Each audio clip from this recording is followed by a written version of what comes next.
শুভ সকাল বন্ধুরা। তো আজকে একাদশী, তো একাদশীর জন্য আজকে একাদশীর ভোগ প্রসাদ ঠাকুরকে সেবা দেওয়া হবে। তার জন্য দেখো কত বড় কুমড়ো কিনে এনেছে, কাটা কুমড়ো। তো কুমড়োটা খুব সুন্দর লাল। তো এটাকে আমি কেটে নেবো। তো বড় বঁটি নিয়ে বসেছি।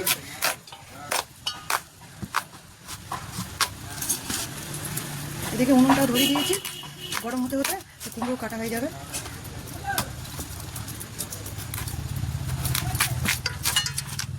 কুমড়ো আর আলু কাটা হয়ে গেছে। তো দেখো কতটা কুমড়ো কেটেছি, তো অনেকটা পরিমাণে কেটেছি।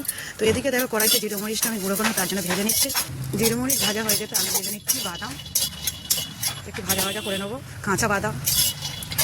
কুমড়োর প্রসাদের জন্য আমি দেখো কুমড়োর আলুটা বসিয়ে দিয়েছি। তা নুন দিয়ে চাপা দেবো।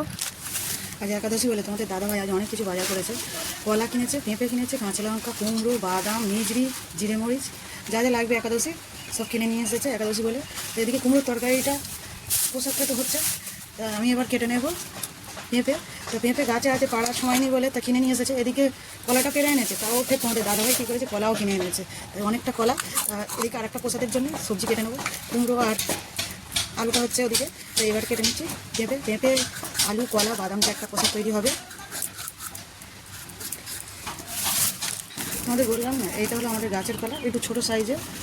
এইগুলো হলো কেনা কলা, একটু বড় সাইজে, একটু ছোটো ছোটো সাইজে কেনা কলা। আর এটা কেনা কলা, আর এটা ঘরের কলা।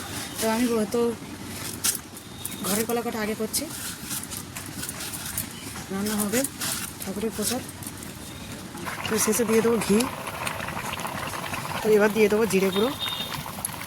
তো ঠাকুরের এক প্রসাদ তৈরি। দেখো কুমড়ো আলু দিয়ে করেছি। তো এদিকে দেখো বাদাম দিয়ে পেঁপে, কলা, আলু চাপিয়ে দিয়েছি। এবার দিয়ে দিচ্ছি ঘি। কাঁচা লঙ্কাটা আমি অনেকক্ষণ আগে দিয়েছি। তো এবার দিয়ে দেবো জিরে গুঁড়ো। ঠাকুরের প্রসাদ আমার তৈরি হয়ে গেছে। দেখো বাদাম দিয়ে, কলা, আলু, পেঁপে দিয়ে। আর কোনো মশলা বাড়তে লাগে না, ঠাকুরের প্রসাদে মশলা লাগবে না। দেখো ঠাকুরের প্রসাদ আমার তৈরি হয়ে গেছে, কমপ্লিট ঠাকুরের প্রসাদ। বন্ধুরা একাদশী প্রসাদ তো হয়ে গেল। তো ঠাকুরকে সেবা দেবো। সেবা দেওয়ার পরে তো ঘরের ভেতরে অন্ধকার জানি, তো ঠাকুরকে সেবা দেবো, তারপর আমরা প্রসাদ পাবো। তো বড় মাসে খেয়ে যাবে, ফের নিয়ে যাবে প্রসাদ ঠাকুরকে দিয়ে। তারপর কথা হবে তোমাদের সাথে, ফের দেখা হবে। টাটা।